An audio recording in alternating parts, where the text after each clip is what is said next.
So right now I'm doing a small series talking about our beliefs and why the Bible puts so much emphasis on beliefs. Right now I'm talking about specific ways that our beliefs can be wrong in the way that we are approaching God.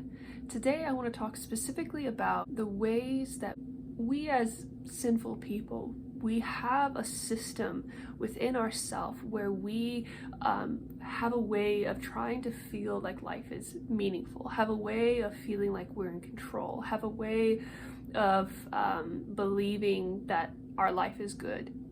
And all of those belief systems are corrupt. And the problem for many Christians is that as we continue in our faith, these strongholds of beliefs, these deeper parts of our hearts can remain, and we can continue to approach God without allowing those things to be confronted. But instead we'll use kind of like the arm of the flesh, the mentality of the flesh, in order to feel like we're prevailing in life, and even thinking that we're doing work and service for God, but it's coming from the flesh. The heart of this problem, and I'll explain some examples in just a second, but the heart of this problem is that the flesh has ways of feeling like we have control. This is the way that the flesh feels like it has power, and we can continue to trust in this power. So for an example of some of these,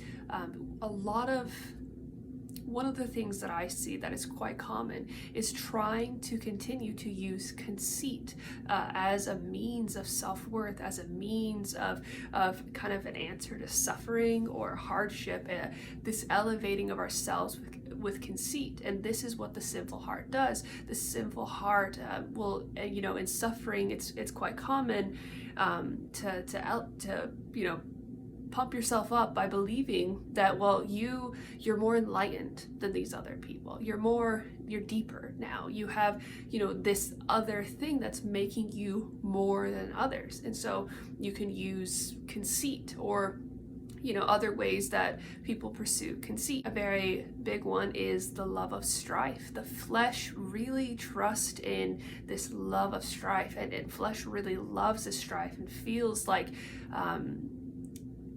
powerful in ourselves when we're able to, say some quick-witted thing, and retort to other people, and this love of strife and feeling like you're able to have power, and even that you're, advancing the gospel and doing things for God out of that love of strife. Another popular one is creating ideals, creating virtues that you're going to live by, but these are always incomplete. They are not really accounting for the reality of life itself. It's a virtue of like, oh, I'm just gonna be forgiving and that's my power in life, and you just go right off a cliff with that one singular virtue without it being balanced.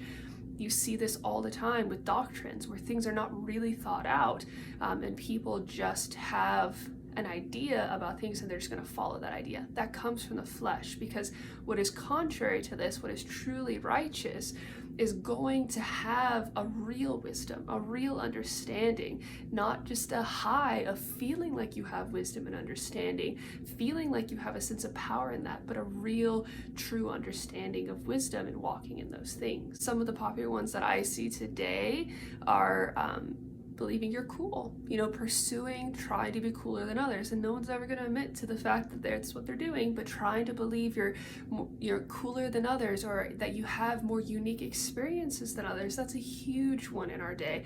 I'm going to live in a van and travel the country, and I'm going to be better off, I'm going to be elevated and therefore good and having great things in my life because I'm living what other people aren't. It's so rooted, that's that conceit. It's rooted in I'm having what others aren't, and therefore I have value. Therefore, my life is meaningful. Therefore I have this kind of promise of things going well for me.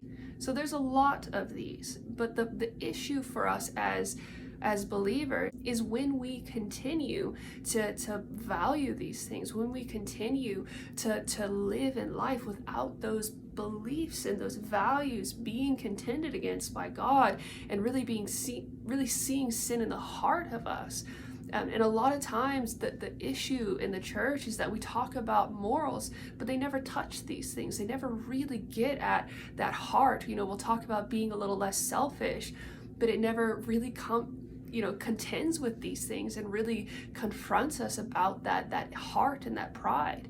And for us as Christians, we're supposed to be getting rid of these things. This is the mindset of the world.